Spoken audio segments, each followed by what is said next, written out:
नमस्कार दोस्तों। For the first time in central India leopard cat spotted in Pench tiger reserve. यहाँ पे news आप देख पाओगे। Rare leopard cat spotted in Maharashtra Pench tiger reserve for the first time. So recently Maharashtra के Pench tiger reserve में एक इलिजिबल लियोपार्ड कैट को record किया गया है and it make a significant milestone being the first of its kind in central India. क्योंकि अभी तक ये अंदाजा लगाया जा रहा था कि सेंट्रल इंडिया में ये वाली कैट मौजूद नहीं है, लेकिन अब कैमरा ट्रैपिंग के माध्यम से ये पता लगाया गया है कि सेंट्रल इंडिया में भी ये वाली कैट मौजूद है। सो कंफर्म किया गया है एक सीनियर फॉरेस्ट ऑफिशियल के द्वारा। इसका साइंटिफिक नेम है प्रेनोलोरस बेंगालेंसिस। ये फेलिडी फैमिली से ही बिलोंग करती है और लियोपार्ड के कलर की वजह से ये जानी जाती है। It is known for its striking resemblance to leopard trumps in body colour. Distribution की अगर हम बात करते हैं, सो ये वाला एरिया जो आप देख पा रहे हो, यहाँ पे इसका डिस्ट्रीब्यूशन है, यानी कि South South East Asia and East Asia में इसका डिस्ट्रीब्यूशन है। So widely distributed distributed Asian small cats की कैटेगरी में आती है and it extends from Amur region in Russian far eastern region. जो व्लादिवोस्टोक वाला ईस्टर्न फार रीजन है रशिया का, वहां भी पाई जाती हैं। इसके अलावा Korean peninsula, South Korea, North Korea, China, Indonesia, Indian subcontinent में अगर आप देखोगे तो थोड़ी बहुत पाकिस्तान, अफगानिस्तान और पूरा हिमालयन वाला रीजन, फिलीपींस, इंडोनेशिया, तो यहाँ पे ये वाली कैट जो है पाई जाती है या फिर हम कहें डिस्ट्रीब्यूटेड है। हैबिटेट की अगर बात करें तो तीन प्रकार के फॉरेस्ट में ये पाई जाती है या फिर रहना पसंद करती है। Tropical evergreen rain forest and plantations. So ये वाला जो रीजन है, यहाँ पे मुख्य रूप से जो है रहना पसंद करती है। एंड इसके अलावा सब tropical deciduous and coniferous forest in the foot hills of the Himalayas. तो इस रीजन में भी और इस वाले रीजन में भी ये वाली कैट देखने को मिल जाती है। हालांकि जो एग्रीकल्चरल यूज लैंड है, वहां पर भी इसको स्पॉट जो है किया गया है। फीचर्स की अगर हम बात करें तो इसका कलर आप देखोगे पेल ब्राउनी से लेकर येलो, और इसके अलावा ऊपर का जो पार्ट है वो रेडिश और ग्रे कलर में भी देखने को मिल जाता है। लेकिन नीचे वाला जो अंडर पार्ट्स है, वहां पे व्हाइट एंड स्पॉटेड आपको देखने को मिलेंगे। और चार प्रकार की स्ट्रिप्स यहाँ पे आप देख पाओगे। ये चार स्ट्रिप्स इसके माथे से होकर जाती हैं, पीछे गर्दन पे जाके खत्म होती हैं। तो ये इसकी पहचान है। और सेम आपको लियोपार्ड के जैसी ही ये देखने को मिल जाएगी। अगर इस एनिमल की लेंथ की बात करें तो 45 से लेकर 75 सेंटीमीटर तक हो सकती है। ये वेरी करता है कि किस रीजन में ये देखी गई है या फिर रहने वाली है। राइट। हालांकि जो इसकी टेल है, इसको यहाँ पे एक्सक्लूड किया गया है। टेल की लंबाई आप देखोगे तो 23 से लेकर 35 सेंटीमीटर बताई गई है। नाउ दे आर सॉलिटरी, यानी कि एकांत में रहना पसंद करते हैं। नॉक्टूरनल मीन्स इसको बोलते हैं रात्रिचर, यानी कि रात में रहना और रात में गमन करने वाली ये बिल्ली है। और वहां पे फिर क्या करते हैं, शिकार करते हैं। कॉर्निवोरस, यानी ऑर्डर अगर आप देखोगे इसका कॉर्निवोरस है, तो शिकार करती है।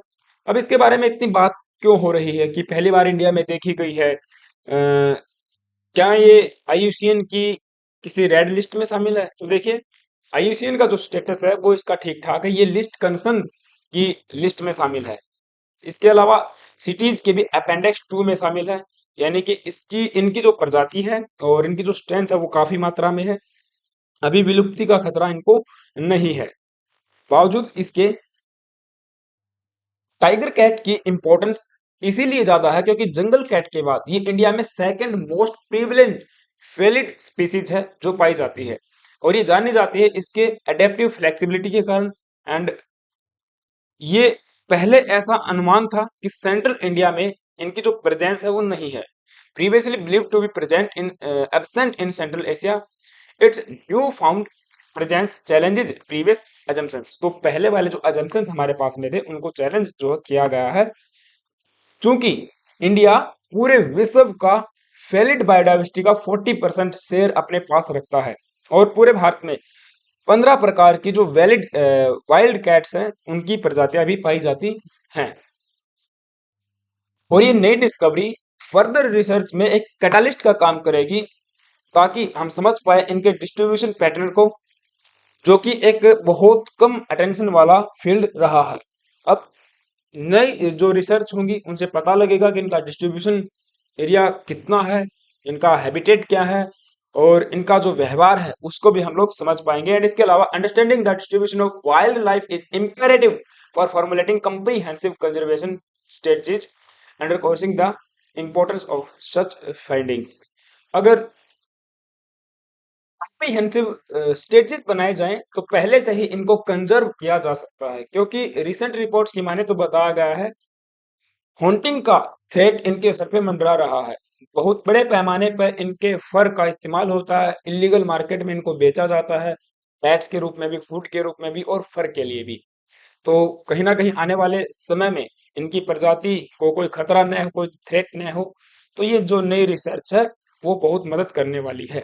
अगर बात करें पेंच टाइगर रिजर्व की, लेकिन उससे पहले आप सभी से छोटी सी रिक्वेस्ट है, आप चैनल पे यदि नए आए हो तो प्लीज गाइज एक सब्सक्राइब करना और बेल आइकन प्रेस करना।